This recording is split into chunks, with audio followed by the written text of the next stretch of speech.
Hey everyone, what's going on? Thanks for tuning in to Relevant Jukebox, and today we're going to talk about the newest album from Dorian Electra, My Agenda. So this is the sophomore full-length album from the pop singer and songwriter who's following up a pretty stellar debut album from 2019, Flamboyant, which I enjoyed quite a bit. And I wasn't really quite sure to expect from a follow-up over here, as given the teasers were a little bit all over the place and there was a much darker visual aesthetic. The first thing that jumped out at me after I completed the first listen was that it is much more aggressive than Flamboyant. Also a little bit more experimental too, with more genre crossovers that I wasn't expecting. And there's also a pretty long and interesting feature list as well. Everyone from The Village People and Pussy Riot to The Garden, and also Miss Friday herself, Rebecca Black, on the track Edgelord. But backing up to the production a little bit on here, as I was saying, it is really heavy, much darker. It's texturally dense too, and it kind of feels like you're being soaked in a Mountain Dew bath. It has a lot of the same little quirks that showed up on Flamboyant, like swords clanging or like bells ringing, but the guitars on here have gotten heavier, a little bit more inspired by 80s hair metal, and then delved directly into like sludge metal on the track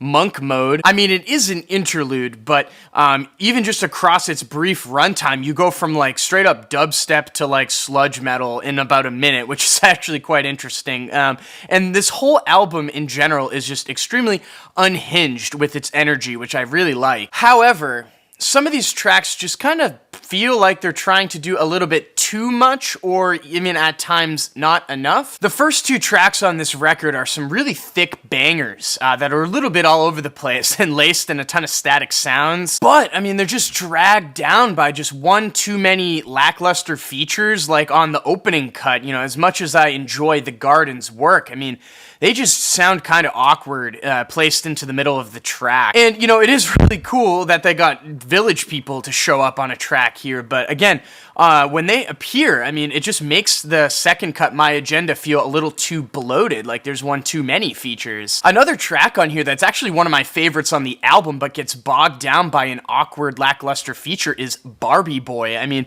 when Sega Bodega comes in, I mean, what was the point of having them on the track? I mean, it just kind of takes away from everything else that was going on. The only features on this record here that actually I thought enhanced the tracks was Rebecca Black on Edgelord, and also Ferris Bodwin on Iron Fist, which was another big standout track on here for me. I love those like chopped up vocal samples of Dorian that are buried into the chorus. I thought they were extremely catchy. And as for two of the lead singles from this release, Gentleman and Sorry Bro, I Love You, I thought they were absolutely fantastic. Gentleman having a somewhat goofy instrumental overall with some really smooth but big bass, and then those like saxophones that somehow just work and are like infectious as hell. And Sorry Bro, I Love You being probably the brightest spot on the album that could have fit snugly into the Flamboyant track list. It shares a lot of similar production qualities, I think, with Charlie XCX's latest release, but all of those like twinkly sounds and the really blown out and massive fuzzy bass on the chorus are just irresistible. I just love how much punch is packed into this under 2 minute long track here, with Dorian really flexing their songwriting muscles. I mean, the track is near perfect. However, I don't feel like the same can be said for the single Milady, which just gets absolutely swallowed in this track list here and still sounds like a part of the song overall.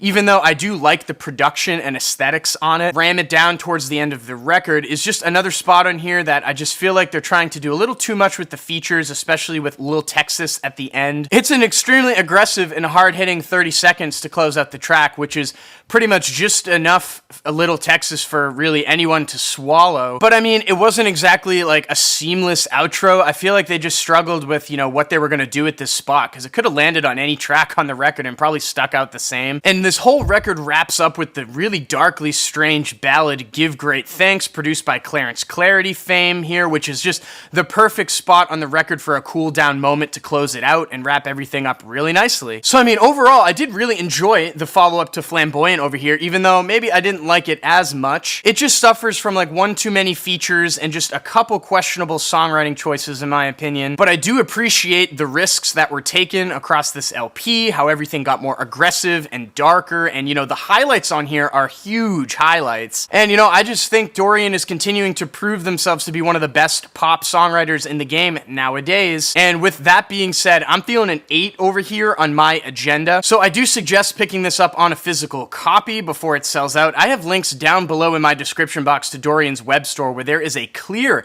vinyl variant up for sale that's limited to 1,000. So you might want to grab that before it sells out. And if you have listened to my agenda before, what did you think about it? Let me know in the comments down below. And as always, guys, thank you so much for watching. Make sure to like and share. And if you want more content from me, hit that subscribe button. Peace.